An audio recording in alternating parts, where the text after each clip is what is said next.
Ozeanoa.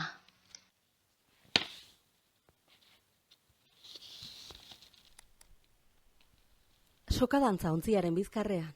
Gaur abiatuko gara azkenean.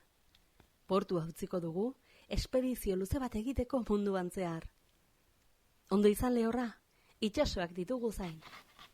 Baina, zer gertatzen ari da gure krosko gorriaren azpian? Ur guerraren sakonean, belauntzien, pakeboteen eta arrasteroen azpian, zaborra dago pilaturik. Aingirek, meroek eta berdelek, itsasontzien aingurak eta arrantzaleen otarreak saiesten dituzte igerian. Urdin zabala zeru ertzeraino. Gure belauntzia badoa, goxo-goxo itsaso barean. Baina, norena da urazala utziz datorren hegatzitzel hori? Balea bikain baten eta haren kumeak txiri egin diete inguratuta zituzten arrantzaontzia handiei. Arraintxoak ziztu handoazki atzetik. Marmokak bere belagardena zabaltzen duen bitartean. Artikoaren zuri zabala. Bankisaren krakadek aldizka, isiltasuna urratzen dutela, izotzak urtzeko mehatxupean bizi diren biztanleak ezagutu ditugu. Baina, nora joan zaigu kapitaina? Bere urpekontzi horiaren barruan, izeberg zaharre argien artera abenturatu da.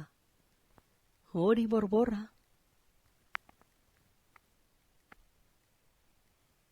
Eunka arraintxo dabiltza kukumikuka, orken gandik eta foken gandik iesi.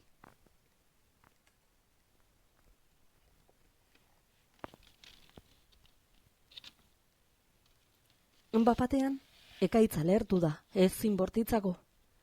Gure norabideari eutxiz, gailurren eta sakanen artean goazaize burrunbei aurre eginez.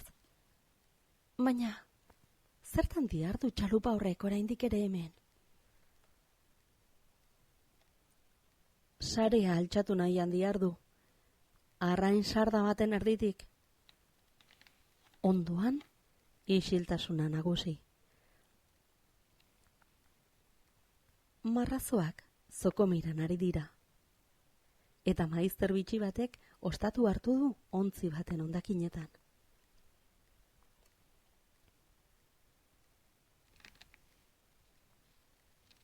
Eta hementxe, edertasun paregabeko atoloi honetan, erabaki dugu aingura botatzea. Hala ere, bai belauntziak eta bai area fineko hondartzak utxik dirudite. Non dago eskifaia? Zanga egin dugu guztiok. Koral zorrotzen artean kirika dabiltzan milaka arrainak miresteko. Bai, itsaso hau da, garden eta pilpilka, gure ametxetan itxaroten genuena.